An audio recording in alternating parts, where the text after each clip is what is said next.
Hello, my name's Dr. Shaham Das. I'm a consultant forensic psychiatrist in London. I assess mentally disordered offenders. I also work as an expert witness, so I give evidence in criminal trials all across the UK. CrimeCon is coming to the UK. It will be full of experts such as myself and also law enforcement agents. There'll also be your favourite YouTubers and podcast makers. So I really hope to see you there.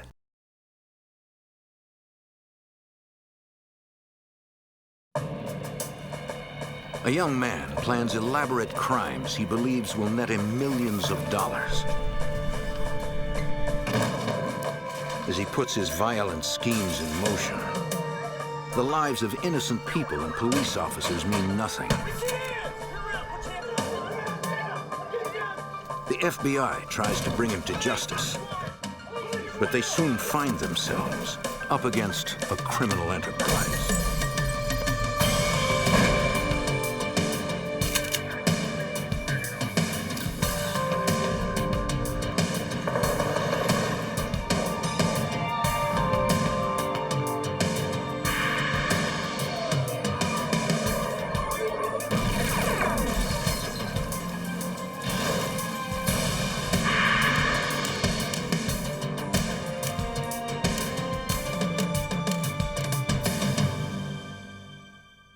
Caught in the act, a disguised bank robber hurled explosives at police and disappeared in a hail of bullets.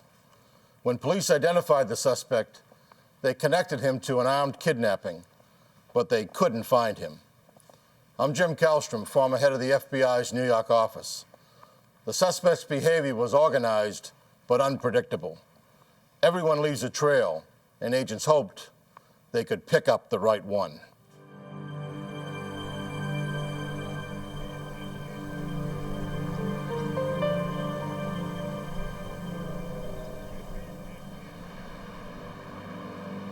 Martinez, California is a suburban city 30 miles north of Oakland. As dawn broke on October 15th, 1993, most of Martinez was still asleep. Nobody noticed the dark figure creeping across the rooftop of a downtown bank.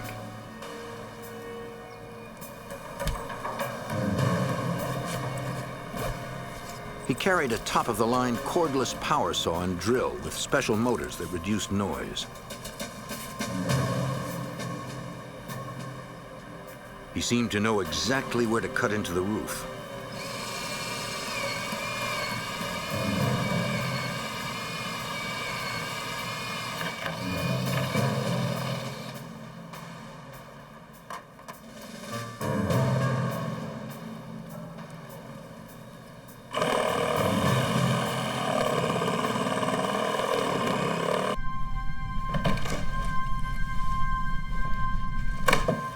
The masked man exploited a flaw in the bank's security system. The alarm was unable to detect movement in the crawl space between the roof and the bank's ceiling, allowing him to move freely.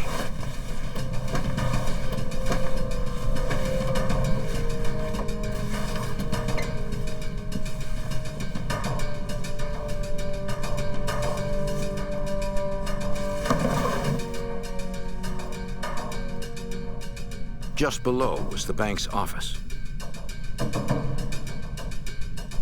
It was rigged with motion sensors. He knew if he descended below, he'd trip the bank's alarm. The masked man also knew bank employees would arrive in a few hours and deactivate the security system. He settled in and waited for them. Hours later, Martinez residents began their morning commutes.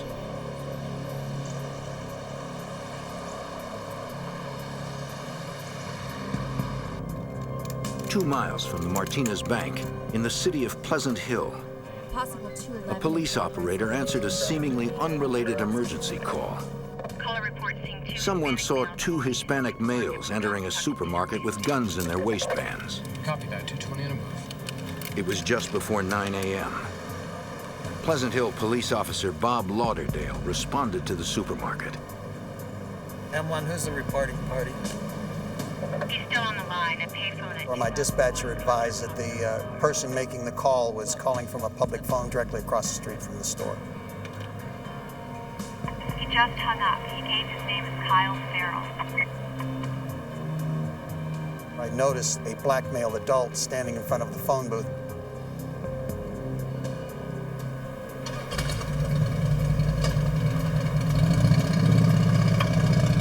He was wearing a black varsity type jacket with tan sleeves and carrying a full face motorcycle helmet.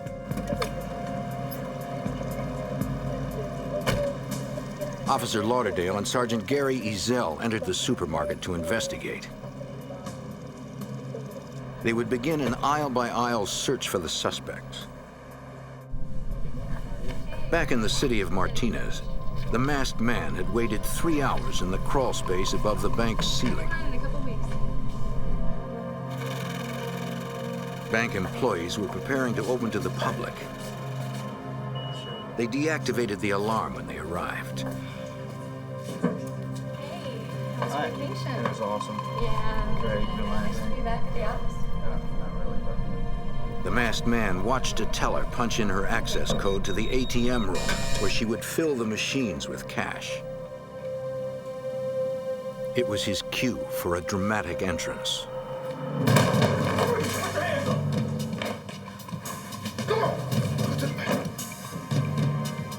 The door automatically locked behind the teller. The robber threatened to kill her co-worker if she didn't open the door.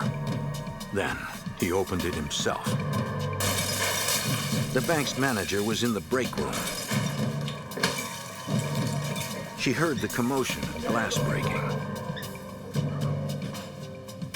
Put the money in the bag! Go to hell! Hurry up! Put the money in the bag! She slipped out and called 911. Hurry up! Put the money in the bag! Come on! Report of a 211 bank in progress. 6678 Alhambra Dispatch Avenue. alerted Martinez police. The manager of the bank is advising that she heard someone in the other room shouting, "Get your hands up," to her tellers. All available units raced to the bank with their sirens off.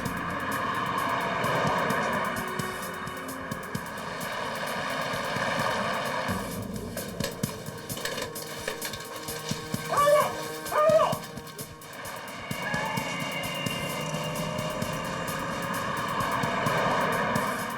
Put the money in the bag! Hurry up! Hurry up! Get the money in there!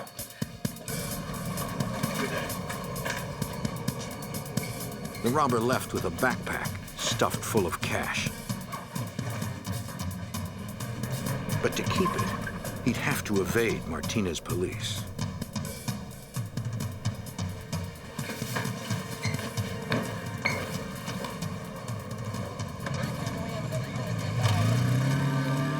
Officers arrived at the front of the bank. Martinez and Pleasant Hill police departments had only 9 officers available to respond.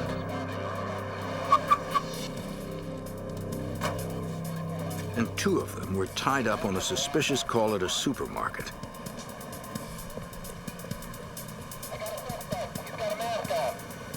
I need someone to the rear. The robber saw an easy escape, the back of the bank, but he needed a diversion.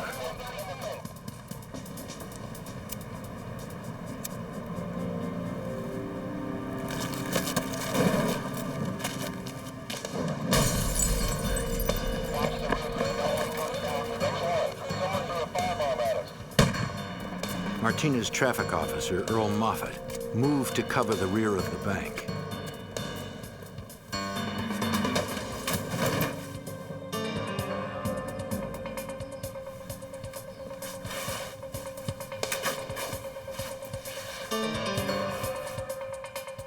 In his 10 years on the force, this would be the first time Officer Moffat would fire his weapon. He's firing rounds at me, and he's only about 20 yards away. So what was going through my mind is just chaos. As the gun battle continued, Pleasant Hill police were still investigating the 911 call about two men with weapons entering the supermarket.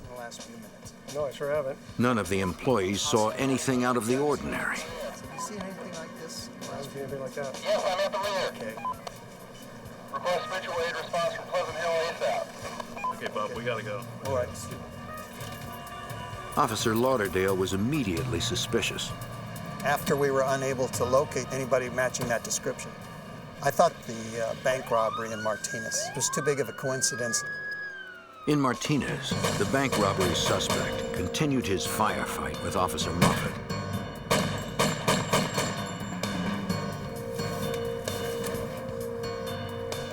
I couldn't copy. Sam 24 to 97.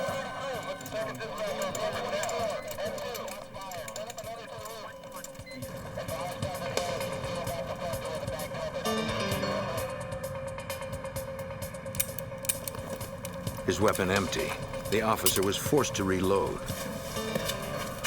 The gunman used the moment to his advantage.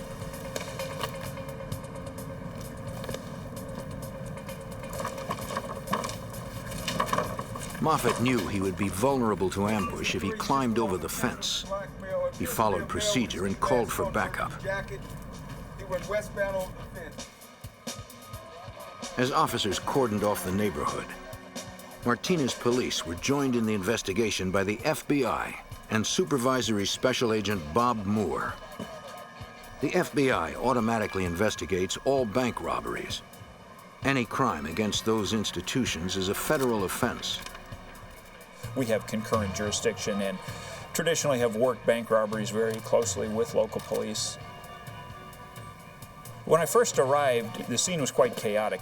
We had been notified that a robbery had occurred and that a gunfight had ensued after the robbery. Commander Tom Simonetti supervised the crime scene investigation for Martinez police. At the crime scene, we found shell casings from a Glock 45 pistol, as well as expended rounds that had been fired at our officer. FBI agents know most bank robberies are poorly planned attempts to get drug money. The evidence this robber left behind suggested a more sophisticated criminal. The method of operation was so unique. You just don't see robberies committed every day by people dropping through the roof on a rope. On the rooftop, evidence technicians processed the abandoned power tools. They found no fingerprints.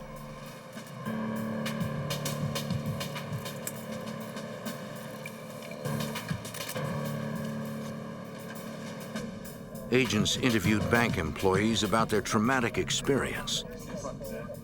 They described the robber as a muscular black male in a red jacket.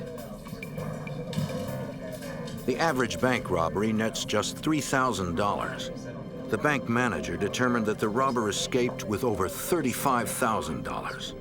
And by getting it from the ATM room, no die packs were placed in with the money. Technicians found no fingerprints, but discovered a shoe print on the desk where the robber landed. While the crime scene was being processed, Martinez police combed the neighborhood behind the bank for the masked suspect.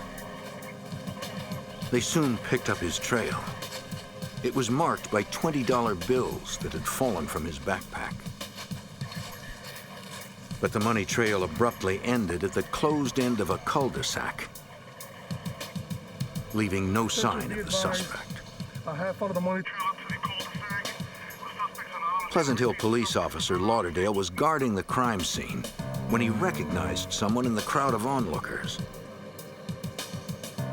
I suddenly noticed that the subject I had seen making the 911 call was now standing in a group of people who were watching the activities at the bank robbery. I thought this was too much of a coincidence, seeing the same subject down at the shopping center and was now at the bank robbery in Martinez. I contacted the subject in order to identify him and find out what he was doing in the area. What are you doing here today? The officer knew the 911 caller at the supermarket gave dispatchers the name of Kyle Farrell. Now the man said his name was Ural Wills. Oh, it's around the corner. I just didn't want to interfere. All right. It was suspicious enough for Officer Lauderdale to request the man to go to the police station for questioning. The subject was surprisingly cooperative and had no problem with going to talk to Martinez detectives. The man furnished Martinez police with a driver's license that seemed to confirm his name was Ural Wills. A check of his record revealed that 3 years earlier, in 1990, he was arrested for an armed robbery of a supermarket in Oakland, but was later acquitted. Despite the prior arrest, police had nothing linking the man to the Martinez bank robbery. They had no choice but to release him.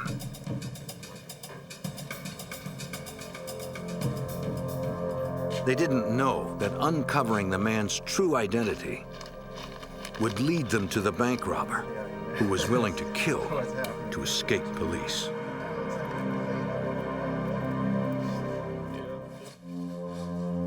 In Martinez, California, a bank robber threatened employees' lives until he got what he came for. $35,000 in cash intended for the bank's ATM machines. Police searched for the suspect by following a trail of $20 bills near the crime scene until it ended in a residential cul-de-sac. For FBI Supervisory Special Agent Bob Moore, the end of the trail was itself a clue. We don't have that yet. We're still waiting. The trail of $20 bills stopped there. So initially, we assumed that there had been a getaway car somewhere near that end of that cul-de-sac. Martinez police interviewed residents who lived in the ordinarily quiet suburban area. One homeowner said that earlier in the day he was working in his front yard. He noticed a brand new Jeep Cherokee speed past his home. He thought the white female behind the wheel might have been just a reckless teenager. The witness said the vehicle had no license plates, only a placard from a nearby Jeep dealership. Several other witnesses in the neighborhood also saw the vehicle, but none of them could agree on the Jeep's color. Okay, well, great. Well, thank you. I may call on you again.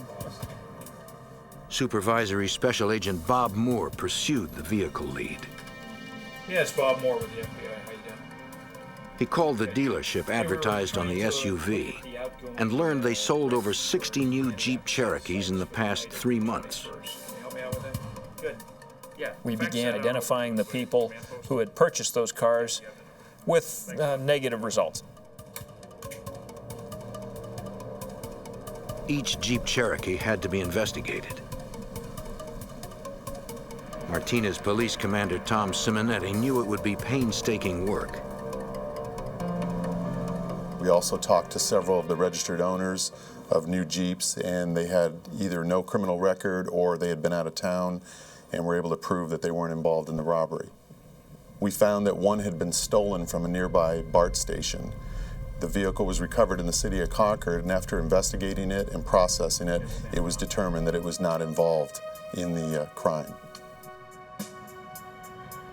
The last 2 Jeeps that we looked at were both sold to a rental car company in the city of Antioch.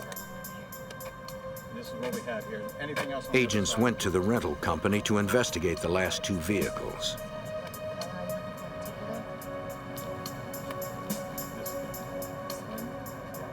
You can give me the rental paperwork last week.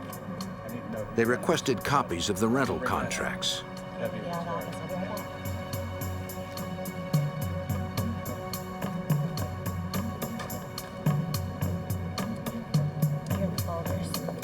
They learned one of the Jeeps was rented the day before the robbery and returned the following evening. The name on the contract was one Ural Wills, the name used by the motorcyclist in the Martinez Bank parking lot, who was also the same man police observed making a 911 call near a Pleasant Hill supermarket. Martinez police needed to clear up the question of how Ural Wills could have simultaneously fled from the area in a Jeep and been spotted in the bank's parking lot as an onlooker.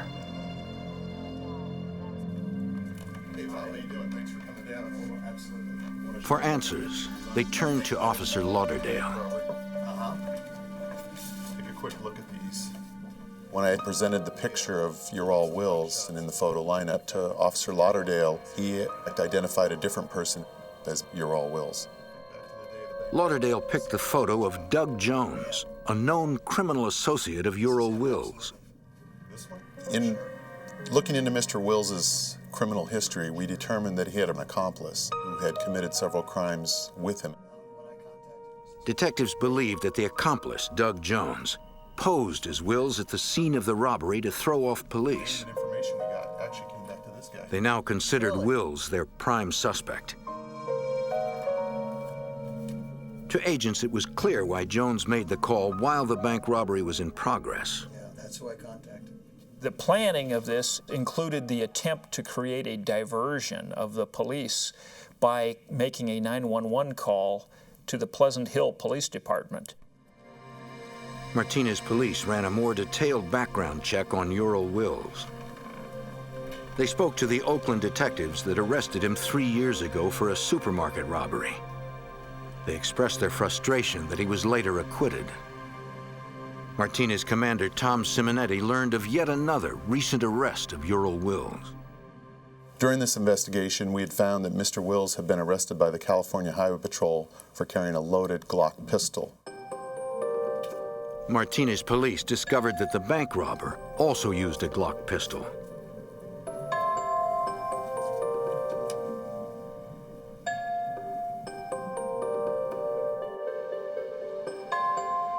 Ballistics tests on the recovered bullets revealed that they were from a Glock 9mm.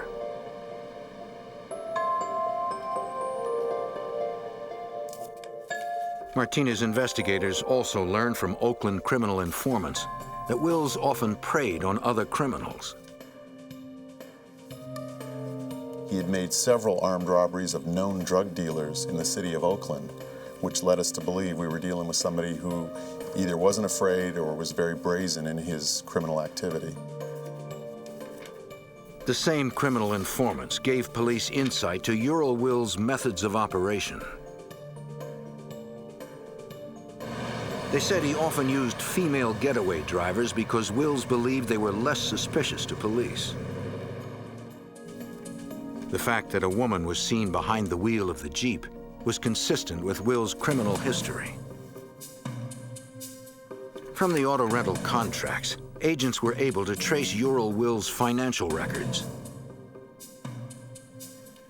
The Jeep Cherokee had been paid for with a credit card by Wills. We determined through subpoenas that the credit card had been issued by a credit union in Berkeley. I'd like to know if Mr. Ural Wills... They also learned Wills had a savings account at the credit union, but found no unusually large deposits that could be linked to the Martinez bank robbery. We asked the employees at the credit union if he were to appear at the credit union to call the Berkeley Police Department. Thank you very much. Even without any suspicious bank deposits, agents and Martinez Police Commander Tom Simonetti still believed evidence implicated Wills in the bank robbery. Wills had an apartment in Antioch, California, 20 miles east of Martinez. Based on the information compiled by the Martinez Police Department, the FBI, and the Antioch Police Department, we were able to obtain a federal search warrant of Mr. Wills' apartment in the city of Antioch. 30 days after the bank robbery, FBI agents and a police SWAT team prepared to execute the search warrant on Wills' apartment. They knew he had already fired 10 rounds at a Martinez police officer. The SWAT team suspected Wills would shoot again. FBI agents and a Martinez police SWAT team were serving a search warrant on an apartment belonging to bank robbery suspect Ural Wills.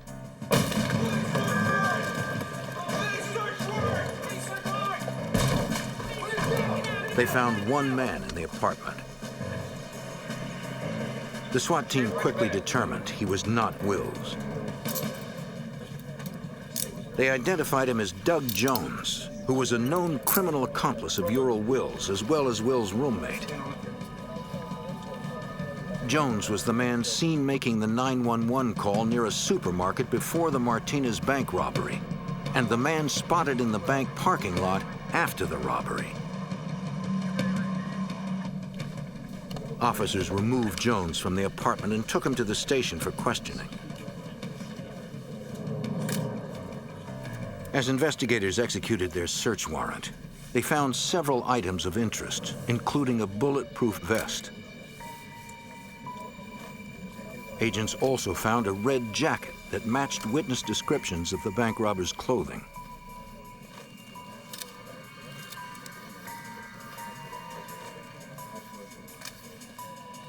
In the bedroom, they identified a pair of sneakers as the type worn by the robber. They found an even more telling clue inside one of the shoes. $3,000, all in $20 bills. The stolen money from the Martinez bank was also entirely in $20 bills. The shoes were sent to the lab where the soles could be compared to a shoe print recovered from the Martinez bank robbery. Detectives also uncovered hospital bills that suggested Wills was injured on the day of the bank robbery. Martinez Police Commander Tom Simonetti followed up. Upon contacting the doctor at the hospital, he told us that Mr. Wills had told him that he slipped on a wet floor at a grocery store and broke his foot. The doctor, however, pointed out that the injury was more consistent with a hard impact, in particular a straight down impact from falling or dropping off something. Wills was further tied to the crime when analysts confirmed one of the shoes found in his apartment matched the shoe print taken at the scene of the Martinez robbery.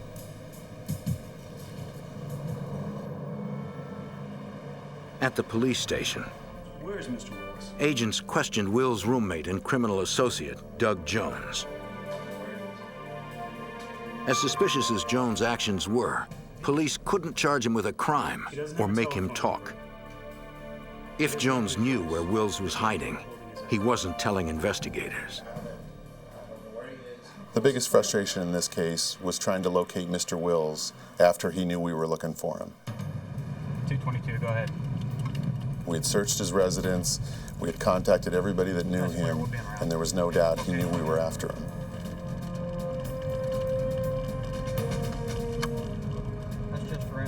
Agents knew Wills was a career criminal and were certain he would strike again. They spent nearly a month searching Bay Area neighborhoods Wills was known to frequent. They found no sign of the violent fugitive. While investigators hunted for Wills, he was planning a crime even more ambitious than his Martinez bank robbery. He gathered a group of accomplices and filled them in on his plan.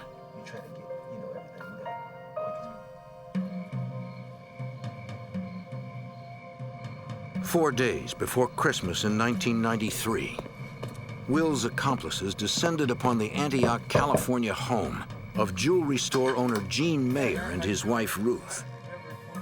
They posed as detectives investigating credit card fraud.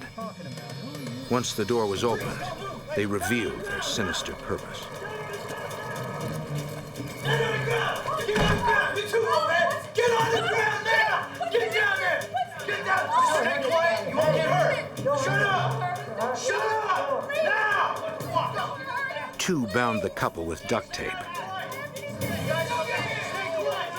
while a third moved toward the back of the house to look for a safe. You guys stay quiet. Don't move. You won't get hurt. You got the safe? Good.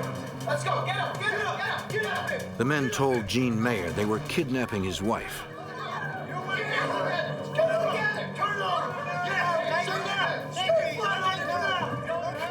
They said they'd phone with the details on how he could retrieve her. Mayer could do nothing, as Ural Wills' accomplices left with his wife and a safe full of jewelry.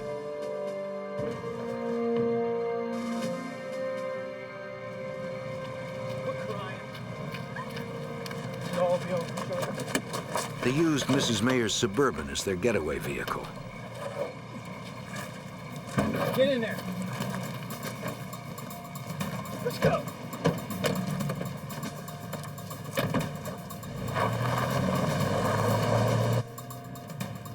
Just 10 minutes later, Gene Mayer freed himself and called 911. Antioch police responded. The scene was supervised by Sergeant Scott Williford. When I arrived at the Mayer residence, officers were in the process of cordoning off the crime scene with police tape and barriers. I went inside the residence, and Gene Mayer was in the process of being interviewed. He was very traumatized. You've got to do it. Get after it. Detectives tried to focus Mr. Mayer on describing his wife's abductors, I need this. but he got only brief glances at them. All right, okay. What did they take? Well, it took the As detectives processed the house for evidence, they discovered a ransom note. One was white, one was... Mayer never saw the kidnappers leave it.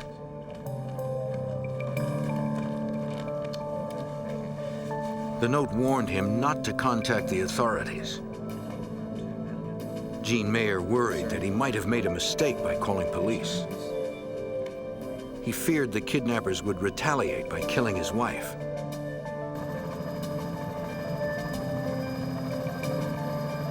To help find Mrs. Mayer, Antioch police requested assistance from the FBI. They searched for any sign of Ruth Mayer's Suburban that her abductors used as a getaway vehicle.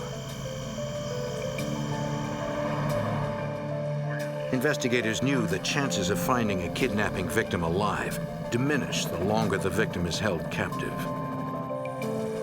Officers in Antioch and neighboring communities urgently scoured parking lots at shopping centers, thinking the kidnappers might have abandoned Mrs. Mayer's SUV and switched to another vehicle. Yeah, we'll go back. They found nothing. Still on the airport road, looking for that something. You've got to do it. Get after it. I mean, Detectives learned that the jewelry in the stolen safe was worth $400,000. But Mr. Mayer wasn't concerned about the jewelry. He wanted his wife returned unharmed.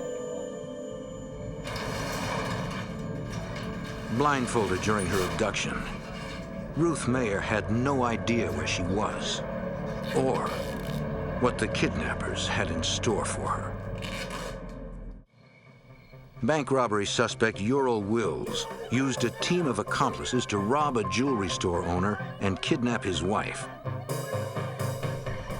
Inside the Mayer home, Antioch police analyzed the ransom note left behind by the suspects. The kidnappers demanded $2 million for the safe return of Mrs. Mayer. Police anticipated they would phone with instructions. Technicians installed phone traps to trace and record any incoming calls. But none came.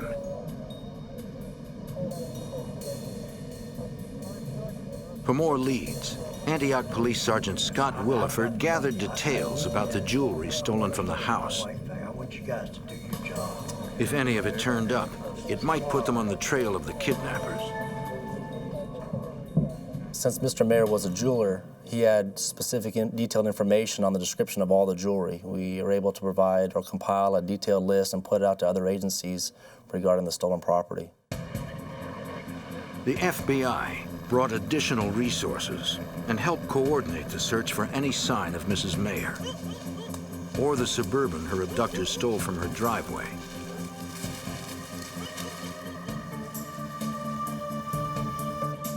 By the following morning, investigators were still combing the Mayer's neighborhood for clues. Teams of officers and agents began talking to people in the neighborhood. We were knocking on doors asking if people had seen anything suspicious in the area. In addition to interviewing neighbors, investigators like Antioch Police Sergeant Scott Williford turned to the media for help. We did everything possibly that we could to get the information out to the public so we could have the public's assistance in trying to locate Ruth Mayer. Hundreds of volunteers distributed over 8,000 leaflets throughout the Bay Area. The leaflets had photos of Mrs. Mayer and a description of her Suburban. The strategy quickly brought results. Within hours after the kidnapping, with the information put out to the other agencies, we located the Suburban that was stolen. Technicians processed the vehicle for evidence. They found nothing useful. Investigators theorized that the kidnappers transferred Ruth Mayer to a second getaway vehicle. They took impressions of fresh tire tracks found at the scene. The impressions could be compared to the suspect's vehicle if it was found.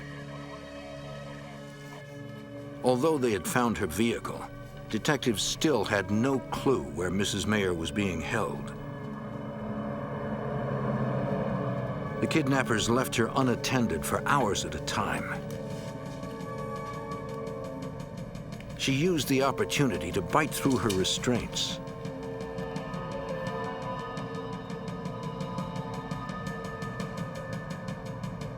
Mayer knew an escape attempt was too risky.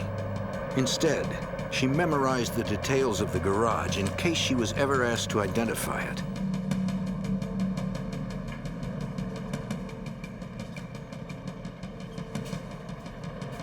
In the driveway, she saw the outline of a car. It was covered with a blue tarp.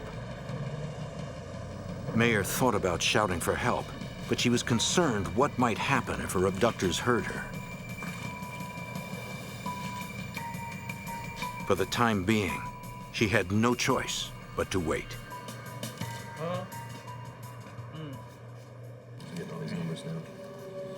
Mr. Mayer quickly raised the money he hoped would bring his wife home. Wearing latex gloves, agents recorded the bill's serial numbers. They were prepared to make the drop as soon as they received instructions from the kidnappers.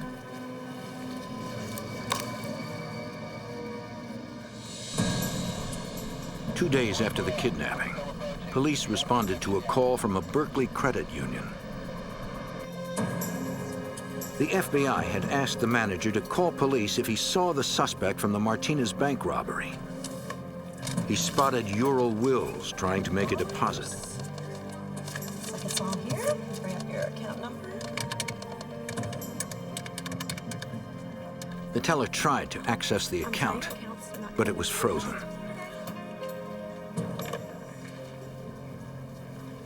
Sometimes that works.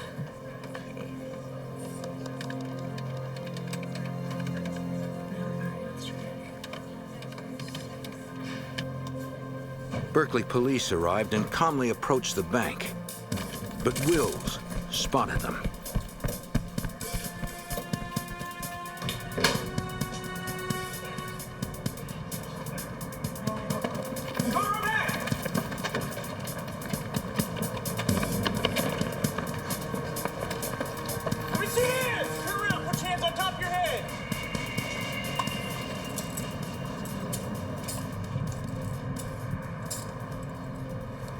As they frisked Wills, Berkeley police retrieved a loaded clip for a 9mm Glock pistol. They also found Wills had something else to hide. Located in his pocket was a key to a car. The police officers asked him where his car was parked. He denied owning a car. The officers then walked down the street checking vehicles until they located his vehicle. The keys in Wills' pocket fit a Ford Explorer. FBI Supervisory Special Agent Bob Moore searched the impounded vehicle for evidence that would link Wills to the Martinez bank robbery. Instead, he uncovered the first break in the Ruth Mayer kidnapping case. The key items of evidence found in the Ford Explorer the day of Wills' arrest were a cell phone, a weapon, a pager that belonged to Ural Wills, and a bag containing jewelry. Agents had previously thought the Ruth Mayer kidnapping and Martinez bank robbery cases were unrelated. All that changed when they discovered some of the jewelry was personalized. RM were the initials of Ruth Mayer. Agents showed the jewelry to Ruth Mayer's husband, who confirmed it was stolen from their home. Investigators now considered Wills a suspect both in the Ruth Mayer kidnapping and the Martinez bank robbery. To further tie Wills to the Martinez bank robbery, FBI technicians performed ballistics tests on the Glock handgun recovered from Wills' vehicle.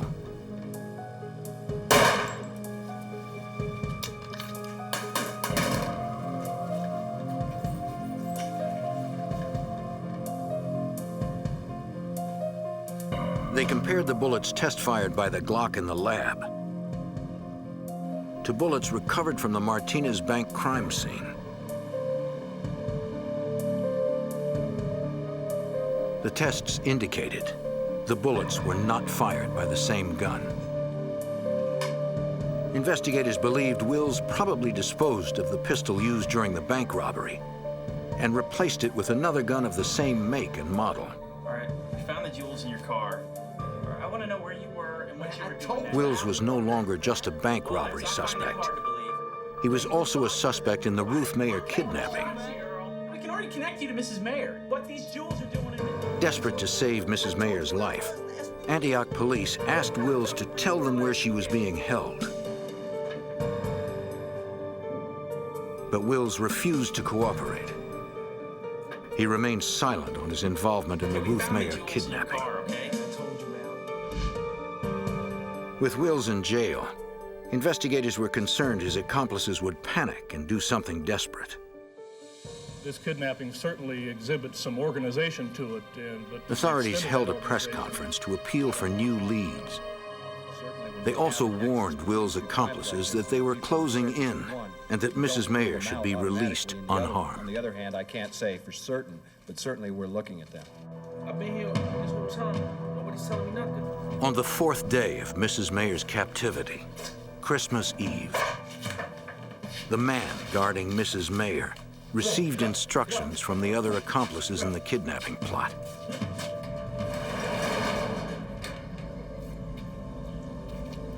His orders were to get rid of Mrs. Mayer any way he could.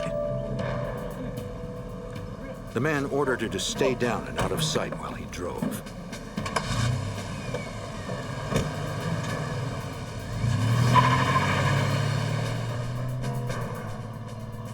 Mrs. Mayer couldn't be sure whether she was going to live or die.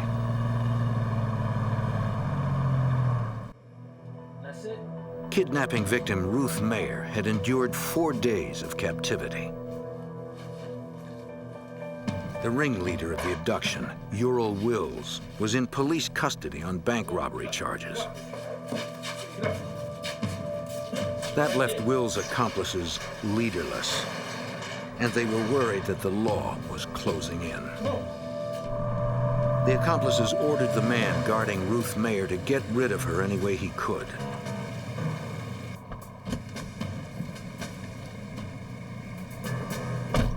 "30 miles north of her Antioch, California home where she was abducted, in a town called El Sobrante, the kidnappers decided to get rid of Mrs. Mayer by releasing her.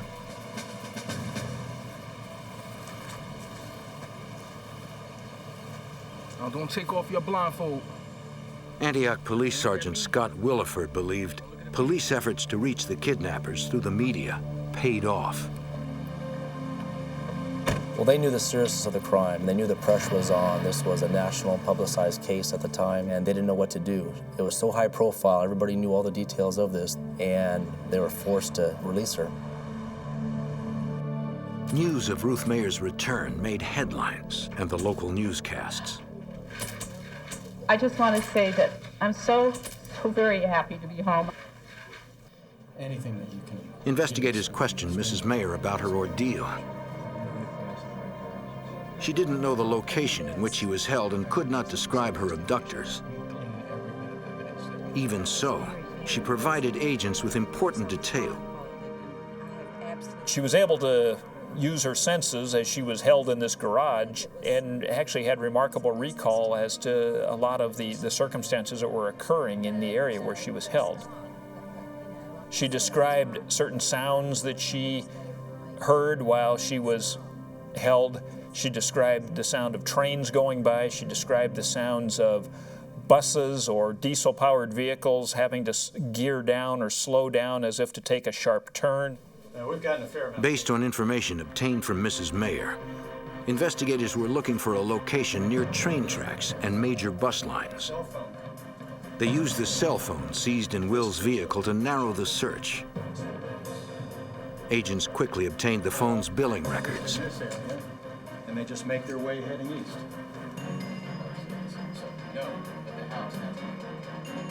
They concentrated on calls Wills made around the time of Mrs. Mayer's kidnapping. We were able to track the cell phone usage and determine where it had been in use the prior night, including in Antioch, and as well as the numbers that it had called that night. Investigators learned towers in West Contra Costa County picked up Will's cell phone signal on the evening of the kidnapping. They began looking for streets in Contra Costa County where train tracks and major bus lines intersected. Based on Mrs. Mayer's observations, agents were looking for any home that had a vehicle covered with a blue tarp in the driveway.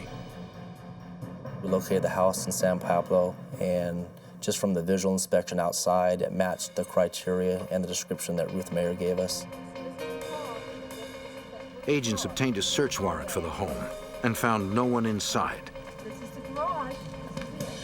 Mrs. Mayer identified the garage as the place in which she was held. Agents wanted to question the home's owner, but they were unable to locate him.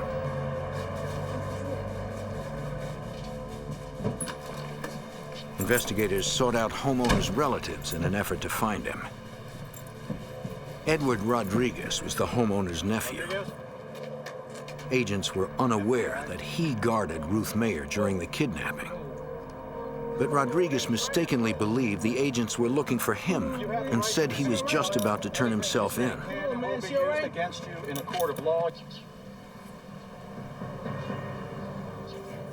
Investigators found Rodriguez remorseful about the part he played in the kidnapping and convinced him to cooperate. How about picking out some for me? Ultimately, the guard confessed to the whole crime, confessed to the planning, the details of the operation, and laid out the whole crime from A to Z. Rodriguez named all the conspirators in the scheme. Anybody else here on this page? He said Ural Wills planned and led the kidnapping operation. Agents corroborated the guard's statements with Will's cell phone records. They later apprehended all the conspirators. Brian Tomasello, one of the gunmen that burst into the mayor's home, was found guilty on 6 counts of robbery and kidnapping and sentenced to life in prison. Edward Rodriguez was found guilty of kidnapping and robbery. The jury gave him a short 8-year sentence because he released Mrs. Mayer. Before he could be tried for the Ruth Mayer kidnapping, Ural Wills was found guilty of the Martinez bank robbery and was sentenced to 39 years. Prosecutors learned that Wills was suffering from kidney failure. Doctors gave him less than 10 years to live. Ural Wills is already going to be... Wills was certain to die in prison. He's having serious kidney. Prosecutors informed Mrs. Mayer of their plans not to try him for her kidnapping. She's a forgiving person. She knew justice was served.